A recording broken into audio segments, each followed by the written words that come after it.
dos pacientes que foram hospitalizados variavam de 30 a 90 anos de idade, né? E cada um desses pontos, brancos ou vermelhos, representa um paciente hospitalizado,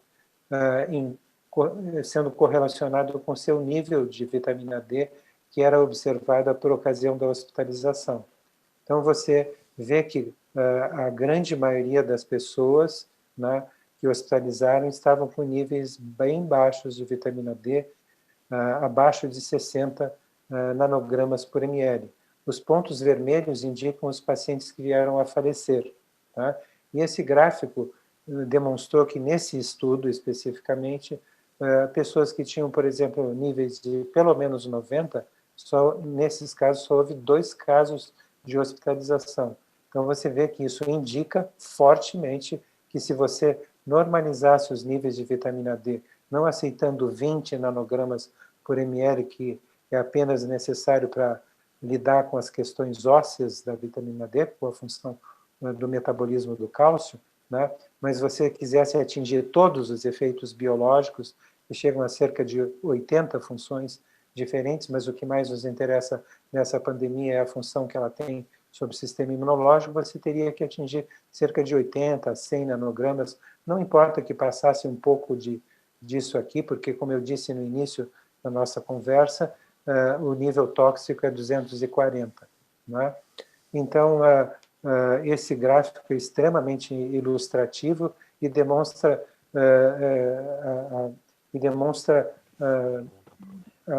a razão da minha perplexidade em verificar que os órgãos de saúde pública não estão dando a devida atenção a isso. Né? Hoje em dia, se você hospitaliza com Covid-19, em qualquer hospital, pelo menos na quase totalidade dos hospitais, você pode implorar, o seu familiar pode implorar de joelhos ao médico, à equipe médica, que corrija os níveis de vitamina D, que dê doses adequadas de vitamina D, não 1.000 unidades, 2.000 unidades por dia, mas você nunca vai atingir isso aqui com menos do que 10.000 unidades por dia, que é o que é produzido por exposição solar em uma pessoa que tem de 50 a 60 quilos. É claro que, se ela tiver mais do que isso, ela vai precisar, um peso maior do que esse, ela vai precisar de doses maiores de vitamina D. Né? E você pode produzir por exposição solar até 20.000 unidades de vitamina D.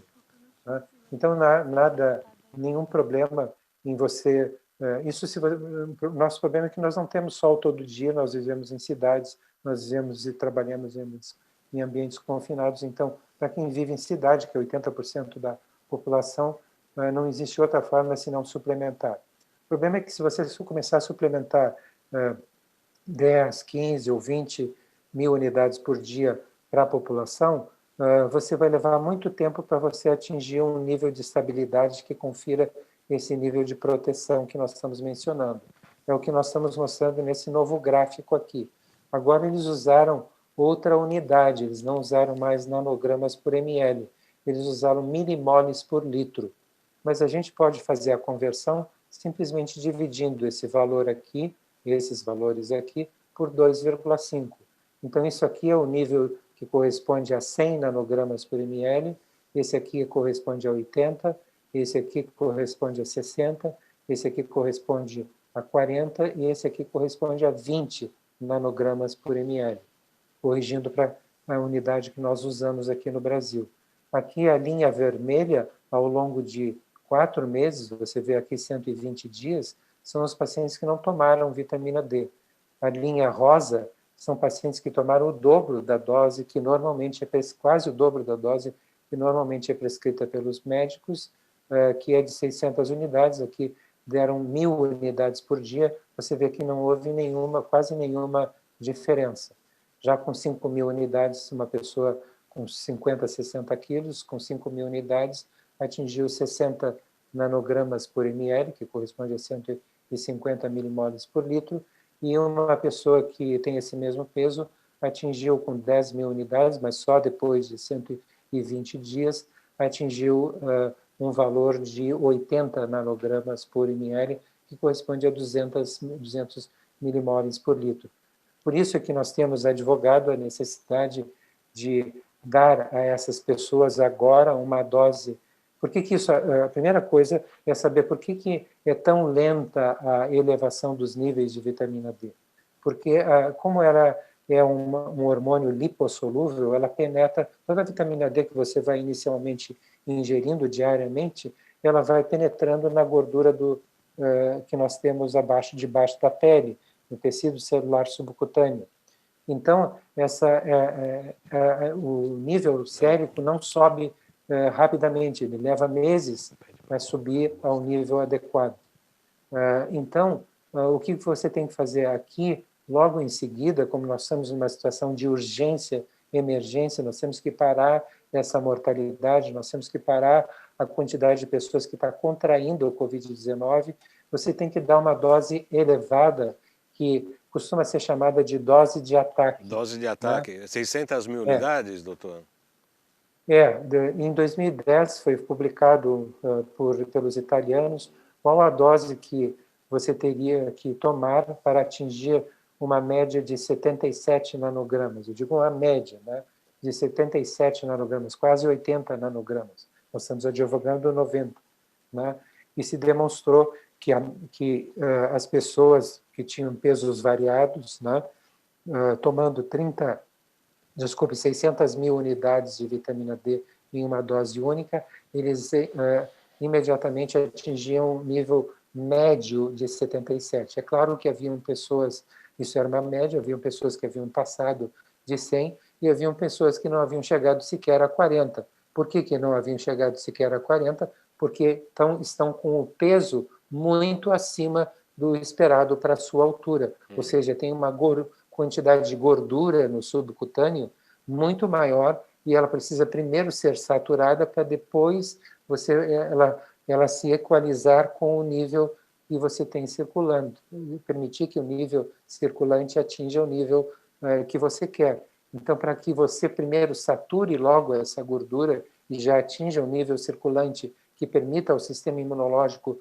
funcionar com toda a potência possível, você tem que dar uma dose média de 600 mil unidades. Você não vai atingir o nível tóxico de 240 nanogramas por ml com essa dose. Em pessoas com mais baixo peso de 50 a 60, elas vão passar um pouco de 100. Em pessoas que estão com 100 quilos de peso, por exemplo, elas talvez não cheguem ao nível de 40, né, com essa dose. Pessoas que tenham 140 quilos de peso corporal, provavelmente, mas aí vai ter que ser feito isso muito sob acompanhamento laboratorial para ter certeza disso, talvez venham a necessitar até de novas doses de ataque, como se diz em inglês, são chamadas de loading doses. Né? Então, você precisa imediatamente atingir esse nível que no gráfico aqui, se você colocar de novo o gráfico em evidência, só para que eu possa... Pode colocar em evidência, por favor? Pode abrir, Ademar.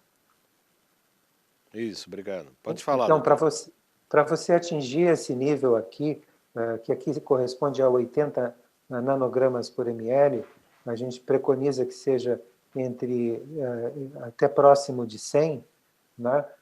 Você tem que dar essa dose maior, que corresponde, em média, a 600 mil unidades de vitamina D. Poderia ser particularizado para uma pessoa ou outra, conforme o peso corporal, e é possível que pessoas que estejam muito acima do peso sejam pessoas que necessitem de doses ainda maiores do que essa para conseguir níveis terapêuticos. E veja que interessante, são justamente as pessoas que têm maior peso, que são portadoras de obesidade, as que mais estão falecendo por Covid-19, porque elas têm um volume de gordura no subcutâneo que mantém baixos os níveis de vitamina D. E ao longo do período em que ela estiver hospitalizada, ela não vai estar tomando sol, que é a única fonte natural de vitamina D. Então, se você quisesse, a vitamina D atua, foi a pergunta que você fez no início do programa, a vitamina D atua desde a prevenção até no início do quadro até durante o quadro mais grave.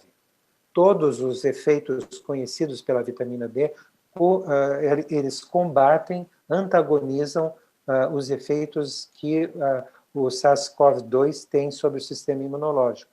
Eles evitam, a vitamina D evita essa cascata de coagulação que ocorre em pessoas que atingem quadros graves de Covid-19 por terem níveis baixos do regulador, do potencializador do sistema imunológico, que é a vitamina D.